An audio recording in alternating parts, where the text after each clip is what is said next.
Ils pensaient pouvoir briser la seule femme de leur section.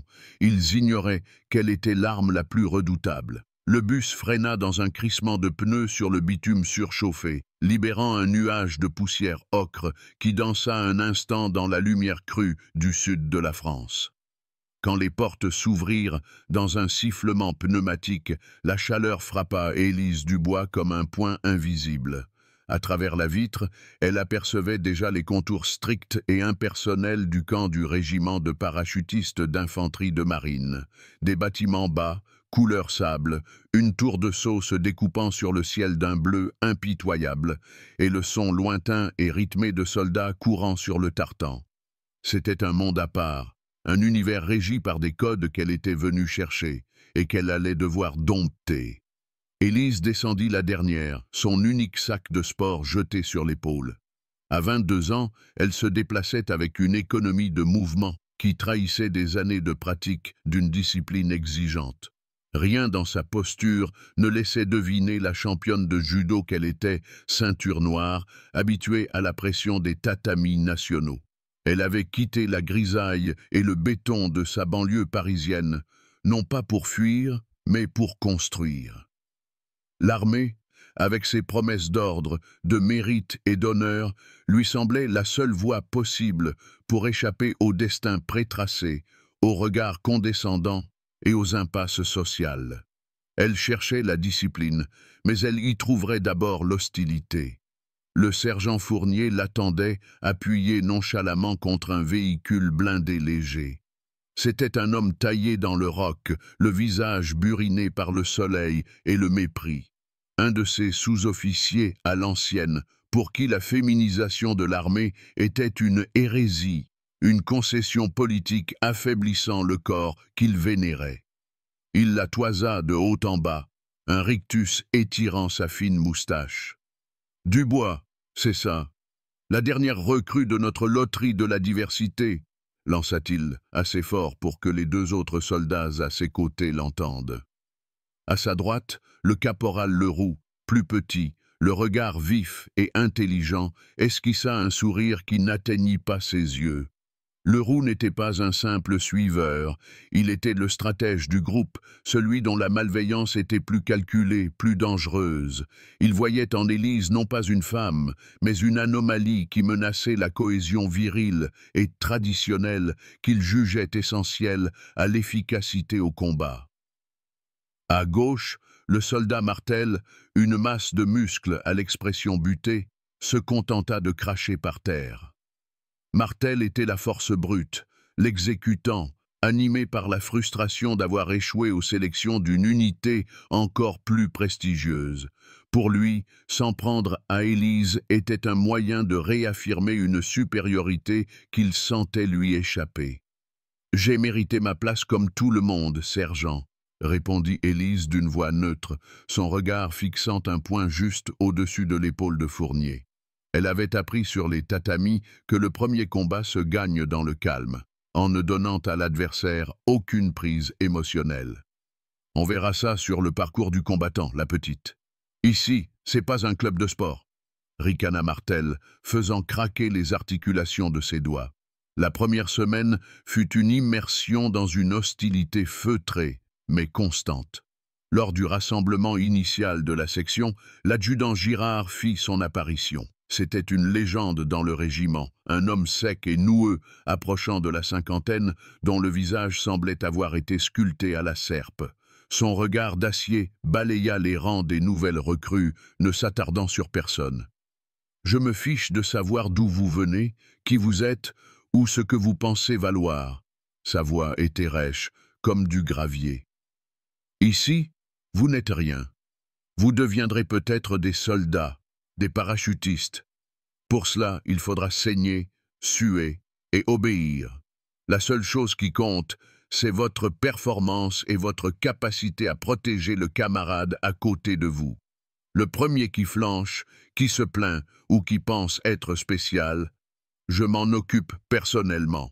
Rompez !» Son discours était brutal, mais impersonnel. Il mettait tout le monde dans le même sac, ce qui paradoxalement était un soulagement pour Élise. Au moins, avec lui, les règles semblaient les mêmes pour tous. Mais Fournier et sa clique avaient leurs propres règles. Les attaques commencèrent par des détails. Son béret rouge, gagné de haute lutte, disparut de son lit un matin pour réapparaître plus tard, piétiné et souillé, dans une poubelle. Lorsqu'elle se présenta au rapport avec la tête nue, Fournier lui infligea une volée de réprimandes devant toute la section pour manque de respect envers les traditions. Personne ne dit un mot. Pendant les séances de démontage et remontage d'armes à l'aveugle, la culasse de son FAMAS était systématiquement égarée, lui faisant perdre un temps précieux et la faisant passer pour incompétente. À la popote, la cantine, elle s'asseyait seule. Le groupe de Fournier s'installait toujours à quelques tables de là, leur conversation ponctuée de remarques désobligeantes sur les quotas ou les pleurnicheuses qui ne supportent pas la pression. C'est là qu'elle remarqua le soldat Costa, un jeune homme discret, au visage fin et aux yeux sombres, qui restait toujours en marge du groupe dominant. Il ne participait jamais aux moqueries. Parfois, leurs regards se croisaient brièvement, et Élise y décelait une lueur de sympathie, ou peut-être de gêne. Il ne disait rien, mais son silence n'était pas celui de l'approbation. Un jour, alors que son plateau avait été accidentellement renversé par Martel, Costa, en allant débarrasser le sien, laissa tomber une barre de céréales intacte près de la table d'Élise sans un regard, avant de s'éloigner. C'était un geste minuscule, presque invisible, mais pour Élise, ce fut un signal. Elle n'était pas totalement seule. Chaque soir, alors que le silence se faisait dans la chambrée, Élise sortait un petit carnet noir et un stylo. Sous la lumière tamisée de sa lampe de poche, dissimulée sous sa couverture, elle documentait tout. La date, l'heure, l'incident, les mots exacts, les témoins présents. Elle le faisait avec la précision clinique d'un scientifique. Mardi, 06h30. Béret disparu. Retrouvé dans la poubelle du bloc sanitaire. Fournier, Leroux, Martel présent dans la chambrée. Râle de Martel quand je l'ai récupéré. Mercredi, 14h. Exercice FAMAS. Culasse manquante. Leroux était le dernier à avoir vérifié le matériel. Jeudi, 12h15. Remarque de Fournier à la popote. Bientôt, faudra leur donner des fusils roses pour pas qu'elles se cassent un ongle. Rire de sa table. Ce carnet était son arme secrète. Son grand-père, un ancien ouvrier algérien qui avait connu le racisme toute sa vie en France, lui avait toujours dit « La colère est une flamme qui te consume toi-même. La vérité, documentée et froide, est une lame qui tranche net. » Élise appliquait la même discipline à l'observation de ses adversaires. Elle les étudiait comme des judokas avant un combat. Fournier, malgré sa force, avait une faiblesse, son arrogance. Il sous-estimait tout le monde et devenait prévisible dans sa brutalité. Martel était tout en puissance, mais sans finesse. Il chargeait tête baissée, son agressivité masquant une technique médiocre. Le plus dangereux était Leroux. Il était intelligent, patient, et ses actions étaient toujours pensées pour avoir l'air d'accidents plausibles. Il était le cerveau, celui qu'il faudrait déjouer, pas seulement affronter. Un après-midi, pendant une séance de parcours d'obstacles particulièrement éreintante, l'adjudant Girard observait les recrues depuis le haut d'un mur d'escalade. La plupart étaient à bout de souffle, grimaçant sous l'effort. Élise, bien que transpirante et fatiguée, avançait avec une détermination mécanique. Son visage était un masque de concentration, ses mouvements efficaces sans un geste superflu. Elle ne se plaignait pas, ne ralentissait pas. Alors qu'elle passait près de lui, Girard, sans la regarder directement, lança « Dubois, votre lacet est défait. Dans une situation réelle, ça vous tue. 10 pompes. » C'était une remarque sèche, typique de lui. Mais alors qu'Élise s'exécutait sans un mot, enchaînant les 10 pompes parfaitement avant de refaire son lacet et de repartir au pas de course, Girard la suivit du regard une seconde de trop. Un pli presque imperceptible se forma au coin de son œil. Il avait vu des centaines de jeunes hommes craquer sous une pression bien moindre. Cette fille, cette pièce rapportée venue de la banlieue, possédait une endurance et une force de caractère qui sortaient de l'ordinaire. Il ne dit rien, mais pour la première fois, son regard sur elle n'était plus celui qu'il portait sur une simple recrue, mais sur une énigme. L'épreuve du silence continuait, mais dans l'ombre, les premières fissures commençaient à apparaître dans le mur de mépris qui l'entourait. Le terrain se préparait pour une confrontation inévitable. Elle attendait simplement que ses adversaires choisissent eux-mêmes le lieu et l'heure. L'annonce tomba une semaine plus tard, lors du rapport matinal. L'adjudant Girard, debout devant la section au garde-à-vous, tenait une planchette à pince. Son regard était plus dur que d'habitude. « Dans 3 jours, vous partirez pour la synthèse. 4 jours sur le terrain. Ce sera votre évaluation finale en tant que section. Poids du sac, 30 kilos. Munitions à blanc. Ration pour 48 heures. Le reste, vous devrez le mériter. Au programme, topographie, franchissement, combat d'usure et survie. Chaque erreur individuelle pénalisera l'ensemble du groupe. Chaque défaillance sera notée. C'est sur le terrain que l'on sépare les soldats des touristes. Préparez votre matériel. Rompez! Un frisson collectif parcourut les rangs. La synthèse était le rite de passage redouté et attendu, l'épreuve qui forge ou qui brise. Pour le caporal Leroux, ce fut comme si une porte s'ouvrait. Le terrain, avec ses dangers simulés et son isolement, était le théâtre idéal pour son acte final. Ce soir-là, dans un coin reculé du foyer où l'odeur de bière tiède et de sueur se mêlait, il réunit Fournier et Martel. Son excitation était palpable, mais froide, contenue. L'exercice de navigation de nuit, le 2e jour. C'est là qu'on va la piéger, commença Leroux à voix basse. C'est un parcours individuel. Chaque recrue doit rallier 3 points de contrôle avant l'aube. L'échec est éliminatoire.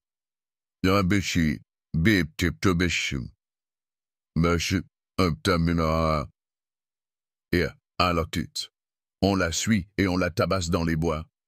Grogna Martel, toujours partisan de la méthode directe. Leroux leva un regard méprisant. Imbécile. La violence brute laisse des traces. Il faut être plus élégant, plus propre. Pendant la dernière pause avant le départ de l'épreuve, je vais vérifier son équipement. Un geste de camaraderie, tu vois. Je vais simplement démagnétiser sa boussole, juste assez pour qu'elle dévie de quelques degrés. Sur plusieurs kilomètres, en pleine nuit, ça l'enverra à des centaines de mètres de son objectif. Elle sera perdue, paniquée. Elle échouera à l'épreuve. On la retrouvera au petit matin, épuisée et en larmes. Elle passera pour une incompétente qui n'a pas supporté la pression. Personne ne pourra rien prouver. C'est sa propre faiblesse qui l'aura éliminée, pas nous. Fournier laissa échapper un sifflement admiratif. Le plan était parfait, vicieux, mais indétectable. Propre, admit-il en hochant la tête. J'aime ça. Le jour du départ arriva. Le poids du sac à dos F2 tira sur les épaules d'Élise, mais c'était un poids familier, presque rassurant.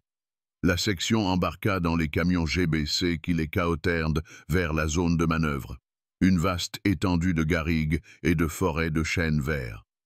Alors qu'elle ajustait une dernière fois ses sangles, Costa passa à côté d'elle.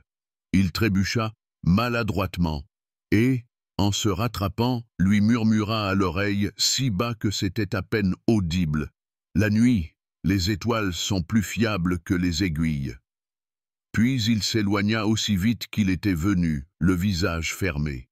Élise ne répondit pas, mais les mots s'imprimèrent dans son esprit. C'était une mise en garde, subtile, risquée, mais claire.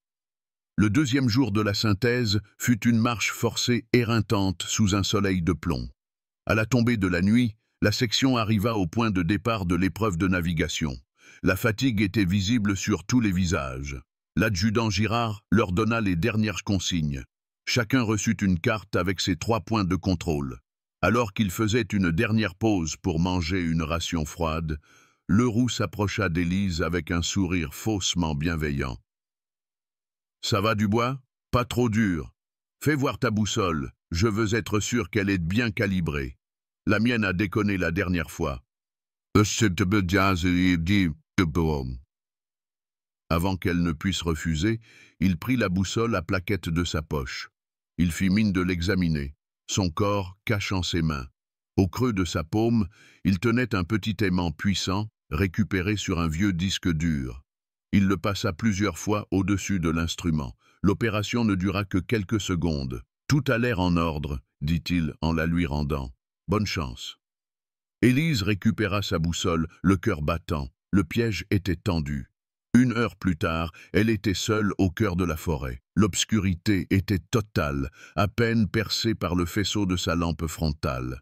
Elle fit un premier relevé d'azimut. Quelque chose n'allait pas. L'aiguille semblait hésitante, paresseuse. Elle se souvenait des paroles de Costa. Elle éteignit sa lampe, laissant ses yeux s'habituer à l'obscurité. Au-dessus d'elle, le ciel était un tapis de diamants. Son grand-père, qui aimait l'astronomie, lui avait offert un livre pour ses 16 ans. Un manuel de survie des forces spéciales. Elle l'avait dévoré, fascinée non pas par les techniques de combat, mais par les chapitres sur l'orientation, les plantes comestibles, la capacité à lire son environnement. C'était devenu un jeu pour elle, un savoir secret. Elle repéra sans peine la grande ours. Suivant la ligne des 2 étoiles du bord du chariot, elle trouva l'étoile polaire, immobile et fidèle. Le nord, le vrai nord, pas celui, capricieux, de sa boussole sabotée. Elle rangea l'instrument inutile dans sa poche. À partir de maintenant, elle naviguerait à l'ancienne, en utilisant les étoiles, les angles, les décomptes de pas. C'était plus lent, plus exigeant, mais c'était sûr. Pendant ce temps, à 2 kilomètres de là, au premier point de contrôle, Leroux et Fournier attendaient avec l'adjudant d'unité chargé de la validation. Ils étaient arrivés rapidement, sûrs d'eux. Ils discutaient à voix basse, jetant des regards impatients vers la forêt obscure. Chaque minute qui passait renforçait leur certitude. Elle était perdue. « Elle a dû partir complètement à l'ouest », chuchota Fournier avec un rictus satisfait. « Elle va paniquer et appeler à la radio. L'humiliation parfaite, » répondit Leroux. C'est alors qu'un bruit de branchage se fit entendre. Une silhouette émergea de l'obscurité, avançant d'un pas régulier et maîtrisé. Ce n'était pas un soldat paniqué, mais une silhouette calme et déterminée. C'était Élise. Elle s'arrêta devant l'adjudant, sortit sa carte et annonça d'une voix posée. « Recrue Dubois. Point de contrôle. Alpha validé. »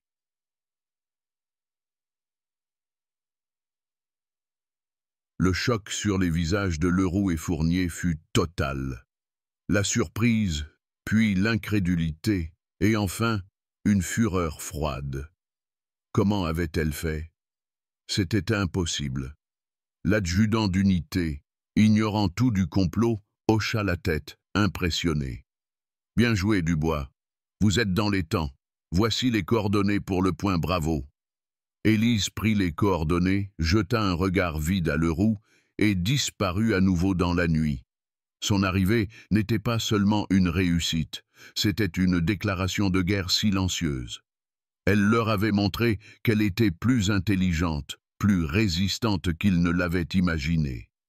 L'adjudant Girard, posté au point de ralliement final à l'aube, vit arriver ses recrues une par une. Quand Élise se présenta, ni la première, ni la dernière, mais parfaitement dans les temps, il la dévisagea. Il avait entendu par radio qu'elle avait validé tous ses points sans difficulté. Puis il vit Leroux et Fournier arriver, leurs visages sombres et contrariés. Leur déception était trop visible, presque suspecte. Girard s'approcha d'Élise. « Des problèmes de matériel cette nuit, Dubois ?» demanda-t-il, sa voix neutre. « Non, adjudant. Aucun problème, » répondit-elle, son regard droit et franc. Ce simple non en disait long. Girard plissa les yeux. Il avait assez d'expérience pour sentir les courants sous-jacents, les tensions non dites au sein d'une section. Le plan de Leroux avait échoué, mais il venait de commettre une erreur fatale. Il avait attiré l'attention de Girard. La fureur de Leroux était glaciale, son plan élégant s'était retourné contre lui. Il comprit que la subtilité ne suffirait pas. Il fallait la briser physiquement, la pousser à la faute devant témoins. Le dernier jour de la synthèse comprenait un exercice de combat en zone urbaine dans le village de combat du camp, un dédale de bâtiments en béton conçu pour simuler des conditions réelles. « Demain, pendant l'exercice CQC, dit-il à Fournier et Martel le soir venu, on va la coincer. Girard ne pourra pas tout voir. On va la pousser dans ses retranchements, la forcer à surréagir. On dira qu'elle a perdu le contrôle, qu'elle est instable. C'est le moment de lui montrer ce qu'est un vrai combat. » Le piège intellectuel avait échoué. Le piège physique était désormais la seule option. Et Élise, sentant la tension monter d'un cran, savait que la confrontation finale était proche. Le terrain avait changé. Ce ne serait plus une épreuve de silence et d'endurance, mais de combat. Et sur ce terrain-là, elle était chez elle. Le village de combat s'étendait sous un ciel de plomb, une cicatrice de béton et de ferraille au milieu de la garrigue. L'odeur de la poudre des munitions était criblée d'impacts de balles à blanc. Les portes pendaient sur leurs gonds et une à blanc et de la poussière flottait dans l'air. C'était le dernier jour, la dernière épreuve. Odeur âcre de poudre et de poussière flottait dans l'air. C'était un lieu sans âme, conçu pour enseigner la violence contrôlée. Aujourd'hui, il allait devenir le théâtre d'une... La fatigue avait tiré les traits de chaque recrue, mais une tension nouvelle, électrique, était venue la remplacer. Le violence qui ne l'était plus. L'exercice du jour était une simulation de nettoyage de bâtiments, une progression. Un exercice du jour était un assaut simulé. La section devait investir un bâtiment tenu par des insurgés, joue-équipe pour sécuriser une zone tenue par des ennemis, joués par d'autres soldats. L'AD par des instructeurs. L'adjudant Girard, posté sur une passerelle métallique surplombant l'adjudant Girard, avait divisé la section en deux groupes. Par un hasard qui n'en était pas un, elle, rue principale, observait tout, talkie-walkie en main. À ses côtés, une caméra de Casquez se retrouva dans l'équipe d'assaut menée par Fournier, avec Leroux comme second et Martel comme homme, fixé sur l'un des cadres, enregistrer l'action pour le débriefing, un détail que de pointe. Costa, lui, fut assigné au groupe de soutien, en couverture à l'extérieur. Gire Leroux avait sciemment choisi d'ignorer, persuadé que l'action serait trop confuse pour être analysée. Hénard donna les dernières consignes, son regard balayant chaque soldat. L'objectif est le bâtiment Alpha, détail. Le plan de Leroux était simple et brutal. La section serait divisée en deux binômes d'assaut, au centre de la place. Communication constante, tir réglementaire, progression en binôme. Je serai en observation depuis, lui-même se mettrait avec Costa, l'envoyant en premier pour créer une diversion. Pendant ce temps, Fournier, Martel et Élise formeraient le second binôme, chargé de prendre le bâtiment par un flanc. C'était là le toit du bâtiment Charlie, avec une vue d'ensemble. Chaque action est filmée par les caméras fixes du que le piège se refermerait. Il avait choisi une petite maison de 2 pièces, au fond d'une village et vos caméras individuelles. Ne l'oubliez pas, allez-y. Dès les impasses, loin du regard direct de Girard. Une fois à l'intérieur, on la coince. Avec première seconde de la progression, Élise sentit que quelque chose était différent. Le rythme était trop rapide. La communication Achille murmurait à ses deux complices. On la bouscule, on la plaque. On simule un corps saché et délibérément confuse. Leroux lui donnait des ordres contradictoires, tandis que Fournier l'a à corps réaliste. On la pousse jusqu'à ce qu'elle panique et qu'elle fasse une pressée dans le dos, la forçant à s'exposer. Arrivé devant la porte du bâtiment Alpha, Martel connerie. Si elle se plaint, on dira qu'on suivait le protocole d'engagement. Si elle rit, la défonça d'un coup de pied. À l'intérieur, c'était un labyrinthe de petits postes trop forts. On dira qu'elle est dangereuse et incontrôlable. Dans les deux cas, on gagne. Mais l'assaut commença au signal de Girard. Des détonations sèches éclatèrent. Le binôme de l'air-pièce et de couloirs sombres. « Dubois en premier! Montre-nous ce que tu as dans le ventre !» hurla Fournier, la poussant brutalement à l'intérieur. C'était une houe et Costa se précipita vers l'entrée principale, attirant le feu des instructeurs. Sur le flanc, violation flagrante du protocole. Le premier à entrer est toujours le plus expérimenté. Élise trébucha, mais Fournier fit un signe bref. « On y va !» Ils coururent à couvert. Longeant un mur, Cribbe se rétablit aussitôt, son FAMAS pointé devant elle. La pièce était vide, mais alors qu'elle slait d'impact. Élise sentait son cœur battre un rythme lent et puissant. Ce n'était plus apprêtait à signaler clair, la porte se referma derrière elle. Elle entendit le bruit de la peur, mais une concentration absolue, un état qu'elle connaissait bien avant chaque compétition importante. Elle voyait un verrou extérieur, elle était piégée. À l'extérieur, Girard fronça les sourcils, le nez, les angles, anticipait les mouvements, son esprit fonctionnant avec une clarté glaciale. Ils voyant la porte se fermer sur ses jumelles. « Fournier, quel est votre statut? Pourquoi Dubois est-elle isolée entre la porte de la petite maison ?» Fournier la défonça d'un coup de pied. « Martel, aîné ?» crépita sa voix dans la radio. La réponse de Leroux fut immédiate, son ton fa premier. « Dubois, tu couvres !» Martel s'engouffra à l'intérieur, sonusement paniqué. « Ennemi repéré à l'étage, adjudant. On sécurise le père Famas, balayant la pièce vide. Fournier le suivit de près. Quand Élise entra à son tour, les maîtres, la porte s'est refermée accidentellement. On essaye de l'ouvrir. » C'était un mensonge parfait, conçu pour gagner du temps. Girard sentit le piège se refermer. Porte se referma derrière elle avec un claquement sec. Fournier s'était retourné et la bloquait. « Costa !» ordonna-t-il dans son micro. « Contournez par l'arrière. Donnez-moi une. » La pièce était exiguë, sentant le plâtre et l'humidité. La seule lumière venait d'une fenêtre étroite vue sur la fenêtre de la façade ouest.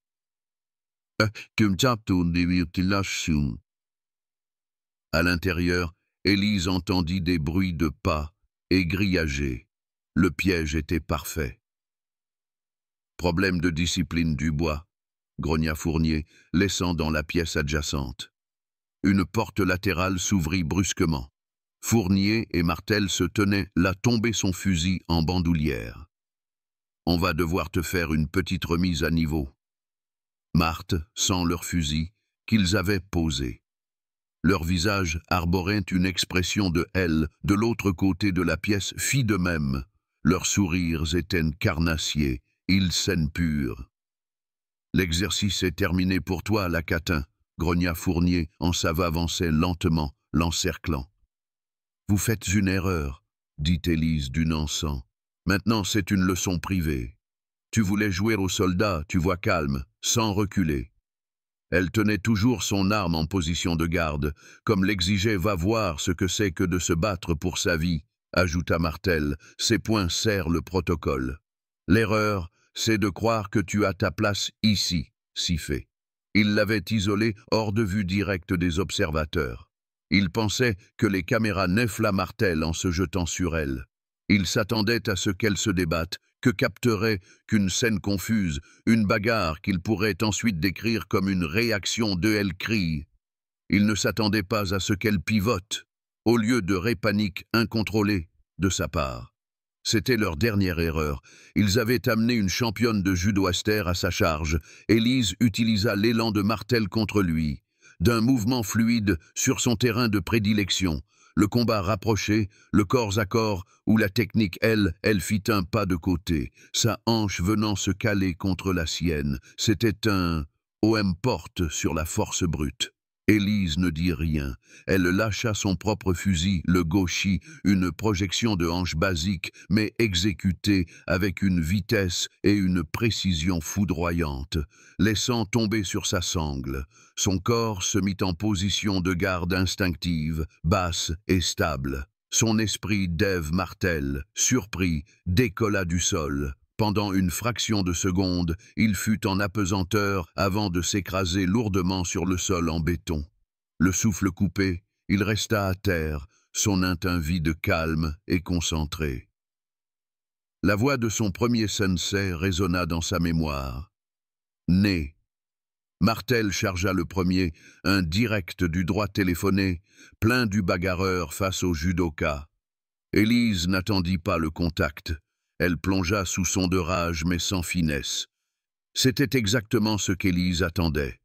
Au lieu de bloquer, elle fit un pas de côté fulgurant, Tai Sabaki, saisissant le bras tendu de Martel par bras tendu, attrapa son poignet et de son coup d'œil et pivota sur elle-même. Ippon Seoinage. Une projection par l'épaule. Fournier, un colosse de 80, le poignet et le coude. En une fraction de seconde, elle pivota sur son pied d'appui, son dix kilo, fut soulevé et projeté par-dessus son épaule comme un simple sac de sable. Il atterrit corps passant sous le bras de son agresseur. Martel, emporté par son propre élan, se retrouva projeté par-dessus la hanche d'Élise dans une technique de judo classique et dévastatrice. Ippon Seoinage. La masse de Martel, plus de 90 kilos de muscles, s'écrasa lourdement sur le sol en béton. Le souffle coupé, il resta à terre, son violemment sur le dos, juste à côté de Martel. Tout s'était passé en moins de 10 secondes. Deux hommes armés, surentraînés, neutralisés sans qu'elle ait porté un seul coup de poing. Elles n'avaient utilisé que leur propre force, leur propre agressivité. Elles se tenaient debout au milieu-nez. Fournier, stupéfait, s'arrêta une seconde, le temps de voir son acte de la pièce, respirant calmement, son fusil toujours en position réglementaire. La porte sous-volite neutralisée. Cette hésitation fut sa perte. Élise ne lui laissa pas le temps de réfléchir. Elle se rit à la volée. L'adjudant Girard se tenait sur le seuil, le visage fermé. Der jeta sur lui, non pas pour frapper, mais pour saisir. Sa main gauche agrippa le col de son rière-lui, Costa, l'air inquiet. Girard balaya la scène du regard, les deux hommes à terre, gétreillis, tandis que sa droite contrôlait sa manche. Fournier tenta de la repousser, utilisant sa force supérieure et mi-sang. Et Élise, debout, intacte, maîtresse d'elle-même. Que c'est? Mais c'était inutile. Élise utilisa sa poussée pour le déséquilibrer vers l'arrière. Il passait ici du bois. Sa voix était un couperet. Ils ont rompu le protocole d'entraînement et ont tenté de m'agresser, adjudant, répondit Élise, sa voix toujours fauchant sa jambe d'appui avec son pied dans un balayage parfait de Hachi-Barai. Le aussi neutre. J'ai appliqué une technique de neutralisation non létale pour maîtriser la menace. Conformément, Sergent tomba à la renverse, mais Élise ne le lâcha pas. Elle atterrit sur lui, son aux règles d'engagement. Elle ment. Elle nous a attaqués. Gagny Fournier en poids concentré sur sa poitrine, ses genoux contrôlant ses hanches. Avant qu'il ne puisse réagir, elle passa tentant de se relever, une grimace de douleur sur le visage. Girard ne lui accorda pas un regard. Il s'adressa à son talkie-walkie. Fin d'exercice pour la section Bravo. Équipe médicale en position de contrôle latéral, puis monta sur lui en position montée, Tate Shiho Gatame. Fournier se débattit, mais c'était comme être pris dans un étau de soie. Chaque mouvement de sa part ne requis au point oméga 3, immédiatement. Puis, se tournant vers Costa, Solde faisait que resserrer l'emprise. Alors qu'il tentait de la frapper, Élise glatte. « Vous avez vu quelque chose ?» Costa hésita une seconde, puis son regard se durcit. Il avait choisi son camp. « Oui, adjudant. Je les ai vus suivre la recrue Dubois. J'ai entendu ça, son bras sous son cou, son autre main venant chercher son propre biceps. Elle cala sa tête et serra. Le sergent Fournier dire qu'ils allaient lui apprendre les bonnes manières. C'est pour ça que je... C'était un étranglement sanguin de base, Jujijime. Il n'y avait pas de vous est prévenu. Le visage de Girard devint de marbre. Il sortit son carnet. Douleur, juste une pression inexorable qui coupait l'afflux de sang au cerveau. Fournier sentit des étoiles. « Très bien, Dubois, Costa, avec moi. Vous autres, » dit-il aux deux hommes à terre avec dansé devant ses yeux. La panique le saisit. Il tapa frénétiquement sur le bras d'Élise, un dégoût infini. « Ne bougez pas. L'équipe médicale s'occupe de vous. » Le signal universel de l'abandon. Élise relâcha instantanément sa prise, juste au « et ». Ensuite, ce sera mon tour.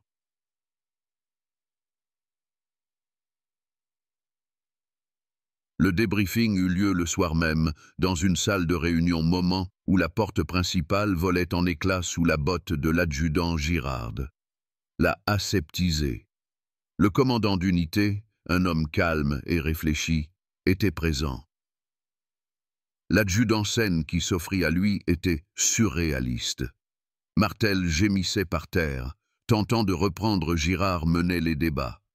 Sur le grand écran, la vidéo de la caméra de casque tournait en boucle, malgré son souffle. Fournier était assis, le visage livide, se tenant la gorge. Et au milieu de la pièce, seul l'angle et le chaos apparent, la séquence était accablante. On y voyait Fournier fermer la porte, tenait Élise, debout, calme, sa respiration à peine accélérée. Elle n'avait pas une égratignure. On devinait les silhouettes menaçantes, on entendait le début de leur conversation. Et puis, la réaction, elle n'avait pas porté un seul coup de poing. « Statue !» aboya Girard, son fulgurante d'Élise. « Ce que vous voyez ici, mon commandant, » expliqua Girard, en regard passant de l'un à l'autre. « Ils m'ont attaqué, adjudant, pointant l'écran. N'est pas une perte de contrôle, c'est l'application parfaite de techniques de défense, dit Élise d'une voix parfaitement maîtrisée. Je me suis défendu en utilisant le minimum de force nécessaire. Regardez. Projection propre, contrôle de la chute, aucune frappe superflue. La recrue Dubois a pour neutraliser la menace. L'incident est terminé. 30 secondes.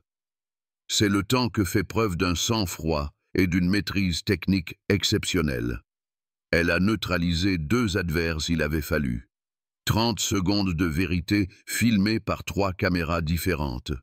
Le soir même air plus lourd qu'elle en quelques secondes, en utilisant le strict minimum de force nécessaire. Le bureau du commandant du régiment était le théâtre d'une réunion de crise. Le colonel, un homme tourna vers Élise. « Pourquoi ne nous avoir jamais parlé de votre passé en compétition de judo, Dubois ? On ne me l'a jamais demandé, adjudant, et je voulais être jugé sur mes mérites en tant que visage sévère, visionner les enregistrements en boucle sur un grand écran. Girard était là, ainsi que l'air soldat, pas sur mes mérités en tant qu'athlète. Je suis venu ici pour faire partie d'où, convoqué en urgence. Les images étaient sans équivoque. On y voyait clairement Leroux donner des ordres pour isoler Élise. On entendait les insultes de Fournier et Martel. Puis on voyait là un groupe, pas pour me vanter. Le commandant hocha lentement la tête, son regard passant des bagarres. Ce n'était pas une bagarre. C'était une démonstration clinique de maîtrise de soi et vidéo au rapport que Girard avait compilé, y compris les notes méticuleuses prises par Élise dans son carnet noir de technique. La défense d'Élise était si propre, si efficace, qu'elle en devenait une preuve, qu'elle avait finalement accepté de lui remettre. Le harcèlement, les sabotages, tout y était, accablante contre ses agresseurs.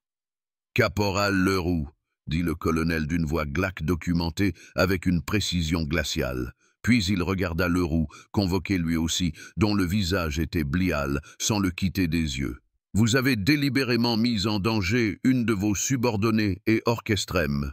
Caporal Leroux, dit le commandant, sa voix douce rendant ces mots encore plus tranchés une agression.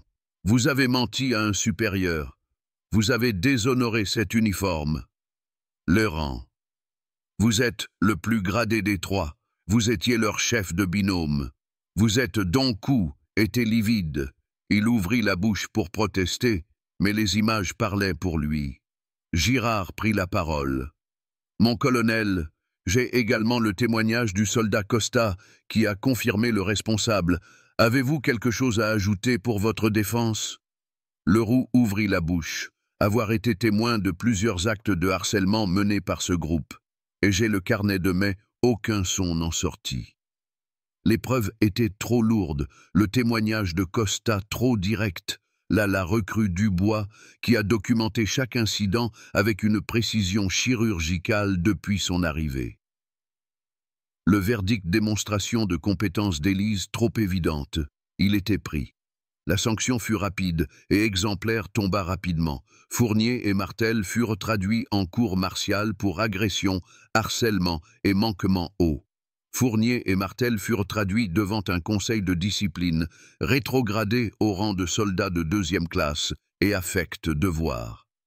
Leroux, le cerveau, fut renvoyé de l'armée sur le champ pour faute grave et à des tâches subalternes dans un régiment disciplinaire, leur carrière brisée. Leroux, le cerveau, fut renvoyé de l'armée pour faute grave, une tâche indélébile sur son dossier qui le suive avec un dossier qui anéantissait toute chance de carrière future. La semaine suivante, Élise fut convoquée dans le bureau Ray toute sa vie. Quelques semaines plus tard, l'adjudant Girard convoqua Élise dans son bureau. De Girard. L'adjudant la regarda longuement, un respect nouveau dans les yeux. « Votre période probatoire est terminée, Dubois, » dit-il sans préambule. « Vous avez non seulement votre dossier a été réexaminé, Dubois, championne nationale de judo. On a failli passer à côté de V que vous étiez un bon soldat, mais vous avez également fait preuve d'une force de caractère que je sais. Mais il marqua une pause. Votre sang-froid sous pression est exceptionnel. Votre maîtrise technique est irréprochable. Le régiment a besoin d'instructeurs comme vous, des gens qui savent que n'est que rarement vu. Le commandement a décidé de vous envoyer suivre le stage de moniteur des techniques d'intervention. La vraie force n'est pas dans la capacité à détruire, mais dans la capacité à maîtriser. Je vous ai recommandé opérationnel rapproché. Vos compétences sont trop précieuses pour rester au niveau d'une simple recrue. Nous avons besoin d'instructeurs qui savent enseigner le contrôle autant que la force. » Un léger sourire, pour le stage de formation des moniteurs de techniques d'intervention opérationnelle rapprochés. Élise, sans premier qu'Élise voyait sur son visage, se dessina. Et ne vous inquiétez pas, est une émotion la submerger, une chose rare. Elle avait trouvé sa place. Non pas en devenant comme eux, mais en j'ai lu votre dossier, championne de France espoir. On ne me la fait pas, à moi. Mais restant elle-même. Son combat n'avait pas seulement été pour sa survie, mais pour l'honneur. En sortant du bureau, Élise croisa Costa. Il lui fit un signe de tête respectueux. Bien l'honneur silencieux de celui qui endure, qui observe et qui agit avec une force juste au moment décisif. Elle jouait, Élise. « C'est toi qui as bien joué, » répondit-elle. Il avait prouvé que le courage n'a pas de genre et que la discipline, la vraie, est une arme, fallait du courage pour parler. On est une section, non? On se protège les uns les autres. Bien plus redoutable que la haine. En quittant le bureau de l'adjudant, « Elle croc », dit-il avec un haussement d'épaule. C'était la phrase que Girard leur avait martisa Costa dans le couloir. Il lui adressa un hochement de tête, un léger sourire aux lèvres, aucune laie depuis le premier jour. En regardant le drapeau tricolore claquer au vent au-dessus de mots ne fut échangé, mais tout était dit. L'épreuve du silence était terminée. La voix de l'aile la place d'armes, Élise Dubois sut qu'elle avait enfin trouvé sa place. Elle n'était pas venue chercher la facilité, mais l'honneur et le respect. Elle les avait trouvés, non pas en brisant les autres, mais en refusant d'être brisée. Sa plus grande victoire n'avait pas eu lieu sur un tatami, mais dans le silence de son endurance et dans ses 30 secondes de vérité, au cœur d'un village de combat en béton. Elle était devenue l'arme la plus redoutable, non pas par sa force, mais par sa maîtrise. Elle était honneur ne faisait que commencer. L'histoire d'Élise Dubois résonne bien au-delà des murs d'une caserne militaire.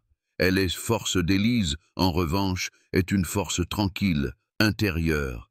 Elle est faite de résilience, une puissante métaphore des luttes que nous pouvons tous rencontrer dans nos vies professionnelles ou personnelles. Elle nous offre de patience et d'une discipline de fer. C'est la force du roseau qui plie, mais Neurom une profonde réflexion sur la nature de la véritable force, une force qui se trouve moins dans la confrontation explosive que dans une épée jamais, une image chère à notre culture. Dans nos propres vies, cela nous rappelle que le véritable pouvoir ne réside maîtrise silencieuse. La première leçon, et peut-être la plus importante, est celle de la force du silence et de la patience stratégique. Dans un monde qui nous pousse à réagir instantanément, à répondre à chaque provocation, elle pas dans la capacité à crier plus fort, mais dans la capacité à endurer, à rester digne et maître de soi facèse, choisit la voie inverse.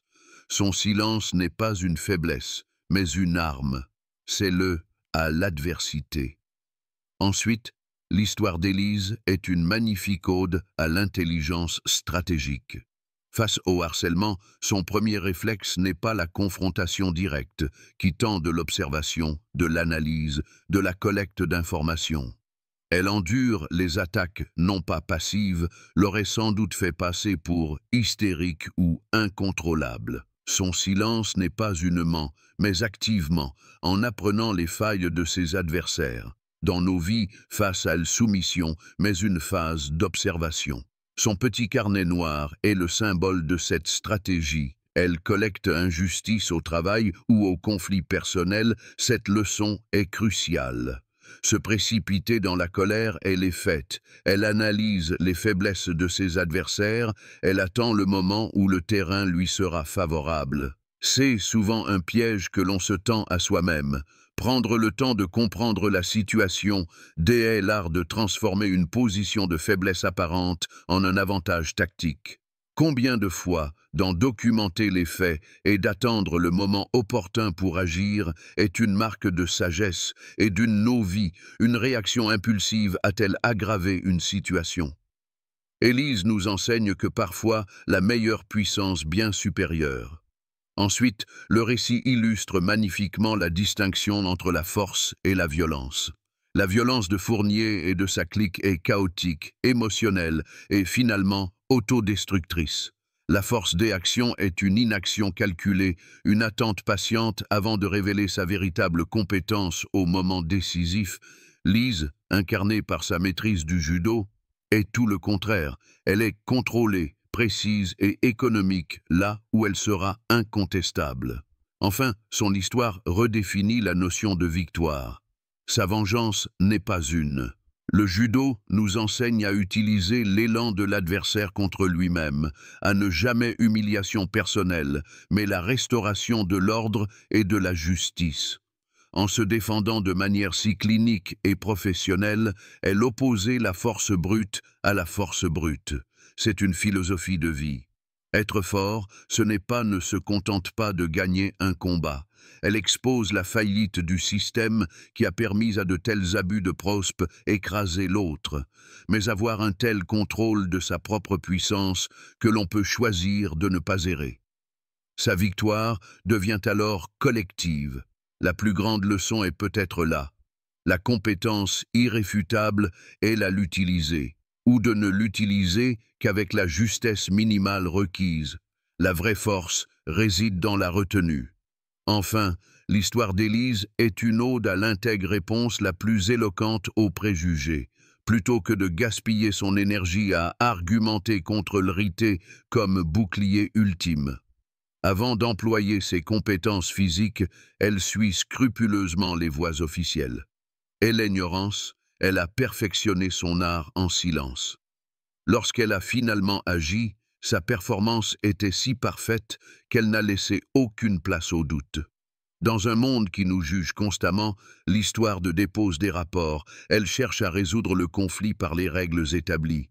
Ce n'est que lorsque l'Élise nous rappelle que la meilleure façon de faire taire les critiques est de viser l'excellence. Le système lui fait défaut et qu'elle est physiquement menacée dans un cadre légal qu'elle agit. En véritable honneur ne réside pas dans la domination, mais dans l'intégrité et une maîtrise de soi qui, refusant de s'abaisser au niveau de ses harceleurs, en maintenant son cap moral, elle construit une forçant le respect. Partagez cette vidéo pour que ce message de force tranquille puisse toucher et appel à l'action pour la vidéo.